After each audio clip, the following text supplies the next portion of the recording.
വയനാട് പുനരധിവാസത്തിൽ സംസ്ഥാന ദുരന്ത നിവാരണ അതോറിറ്റിയെ രൂക്ഷമായി വിമർശിക്കുകയായിരുന്നു ഇന്ന് ഹൈക്കോടതി. ഫണ്ടിന്റെ ഓഡിറ്റിംഗിൽ കടുത്ത അതൃപ്തിയാണ് കോടതി പ്രകടിപ്പിച്ചത്. ആരെയാണ് വിഡ്ഢികളാക്കാൻ നോക്കുന്നതെന്ന് സംസ്ഥാന സർക്കാരിനോട് ഹൈക്കോടതി ചോദിച്ചു. കേന്ദ്രത്തോട് സഹായം ആവശ്യപ്പെടുമ്പോൾ സംസ്ഥാന സർക്കാരിന് കൃത്യമായ കണക്ക് വേണമെന്ന് കോടതി നിർദ്ദേശം നൽകിയിട്ടുണ്ട്.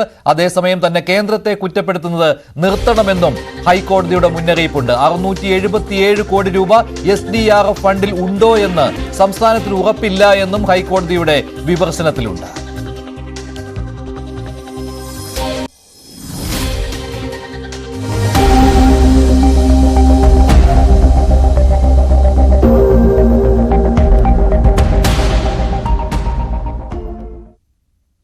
സംസ്ഥാന ദുരന്ത നിവാരണ ഫണ്ടിൽ നിന്ന് എത്ര തുക ചിലവഴിക്കാൻ കഴിയും? പുനരധിവാസത്തിന് കേന്ദ്രം എത്ര പണം നൽകിയിട്ടുണ്ട്? ഇക്കാര്യങ്ങളൊക്കെ ഇന്ന് വിശദമായി അറിയിക്കണമെന്നായിരുന്നു ഹൈക്കോടതിയുടെ നിർദ്ദേശം.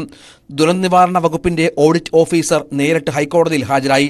പക്ഷേ കൃത്യമായ കണക്കുകൾ ഹാജരാക്കാൻ കഴിയാത്തതാണ് കോടതിയുടെ വിമർശനത്തിന് ഇടയാക്കിയത്. SDRFിൽ നീക്കിയിരിപ്പുള്ള 677 കോടി രൂപയുടെ കാര്യത്തിൽ വ്യക്തതയില്ല. തുക പാസ്ബുക്കിലുണ്ടാകും, ബാങ്ക് അക്കൗണ്ടിലുണ്ടോ എന്ന് സർക്കാരിന് അറിയില്ല എന്ന് ഹൈക്കോടതി ചോദിച്ചു. അടിയന്തര ആവശ്യത്തിന് ഇതിൽ എത്ര രൂപ ചെലവഴിക്കാനാകുമെന്ന ഹൈക്കോടതിയുടെ ചോദ്യത്തിനും മറുപടി അവ്യക്തം.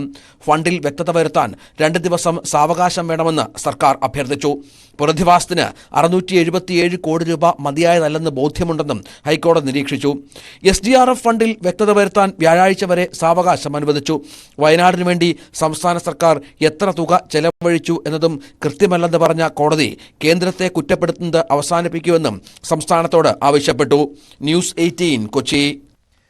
വയനാട് പുനരധിവാസ പാക്കേജ് അട്ടിമറിച്ചത് സർക്കാരാണെന്ന് BJP സംസ്ഥാന അധ്യക്ഷൻ K. സുരേന്ദ്രൻ. ദുരന്ത നിവാരണ അതോറിറ്റി സമ്പൂർണ്ണ പരാജയമാണ്. കേന്ദ്രത്തിൽ നിന്ന് സഹായം കിട്ടാൻ കൃത്യമായി റിപ്പോർട്ട് നൽകണം. റിപ്പോർട്ട് നൽകാൻ വൈകിയത് എന്തുകൊണ്ടാണെന്നും K. സുരേന്ദ്രൻ ചോദിച്ചു.